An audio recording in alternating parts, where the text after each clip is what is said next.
Hey everyone, I'm Greg and I'm from the Philly Improv Theater, and it seems like some of you know it, which is great. So I'm just going to get off the stage and leave. No, I'm here to just tell you what's improv, where to come from, and why do I care. Because there's a lot of improv going on. People are asking lots of questions about improv. It's in the zeitgeist at the moment. And this slide will hopefully advance in a second. There we go. Here's the stereotype of improv at the moment. From The Onion, there are these great articles. Everyone in an improv troupe balding. Parents urge son to invest in improv comedy education. Generous improv troupe performing for free. So it's geeky, but it's not, because all those headlines were written by improvisers who write for The Onion. And if we look at the biggest female comedy stars of the past decade, improvisers, both of NBC's late night hosts, improvisers. All right, so improv has arrived. You can go on. All right, so let's go through it real quick. History of improv in a minute. Go back to Italy, 1600s, Commedia dell'arte. Actors who don't have scripts with set characters making it up. Then jump forward 400 years, because why not? Viola Spolin teaches kids. Her son, Paul Sills, starts the Second City. This guy, Del Close, in the 70s to the 90s, he's a crazy man on all kinds of drugs, giving improv advice to people in San Francisco with the Committee, Chicago with I.O., and he's the guy that taught the guys that start UCB. Let's talk about Del for a minute. He gets his picture twice because he's that important. He created long-form improv. So Second City did improv to sketch. They did a sketch show. He believed the improv could be the performance, not just the process. And remember those drugs I mentioned? His opinions changed all the time, so he's hotly debated. If improv has a guru, it's Del Close. Here's the UCB, last 15 years. Upright Citizens Brigade Theater, New York. It's where everyone who's famous in the comedy world has spent time. They have a massive training center. They have a book now. The book got reviewed in the New York Times. Improv has arrived, right? All right, so here's the one improv thing that you're going to take away from this if you didn't have it already. This is the main improv concept that's in the mainstream. Yes, and. Everybody say it. Yes, and. You are so easy to manipulate. All right.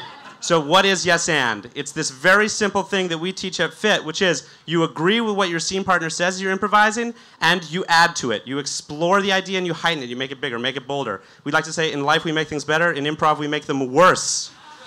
All right, so that's that, okay? And then the other part of it is make each other look good. Make each other look good. You make your scene partner look good, you're making it in the moment. If you're both trying to do that, it'll be fun and enjoyable. That pizza is what happens when improvisers use the concept of yes and to order dinner.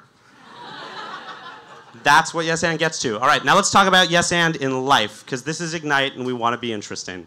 Yes and in life, you can use it for better brainstorming for groups, as a tool for making small talk at events.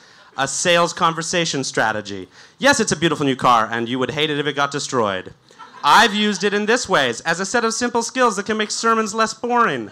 A way to help bank tellers be more helpful. An inexpensive theater program for schools. Today, I went to South Jersey and taught improv to sketch with a group of high schoolers all morning. It was awesome. Yes, and in life, it can be part of an anti-bullying skills program for kids and teens. It is in Boston, in a partnership with Improv Boston and Harvard.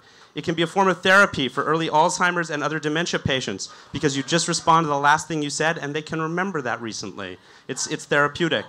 I believe also that yes and is just a positive way to approach problems without letting them get to you. So I say yes to everything. That's why I'm here, and I'm like doing 10 things today. But Jeff asked, and I said yes.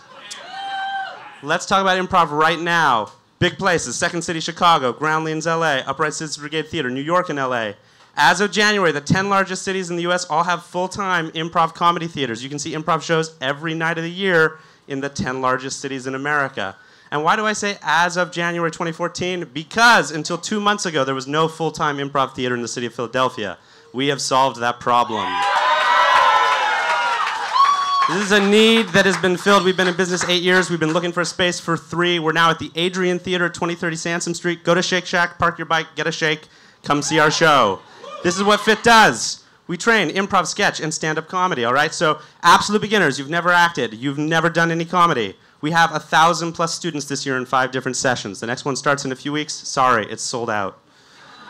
We bring people for master classes. Anybody recognize that weirdo in the center there? Not me, next to him. Kevin McDonald from the Kids in the Hall. He comes here every year. He's going to be here in May. He's going to do a show with us. It's going to be a free show. All right, what we do after people are trained, we do bleeding edge comedy, produced locally and accessibly. Every Wednesday through Sunday, our shows are $3 to $12, and we're BYOB. We are completely supportive of Philadelphia comedians. You didn't study with us? That's fine. Come do a show anyways. We're trying to move comedy forward in the city. We're trying to make it an accessible place. And at the end of the night, I got a bunch of guys I brought, and we're going to roast this whole fucking show. That's Fit. Come check us out. We'll see you at the end.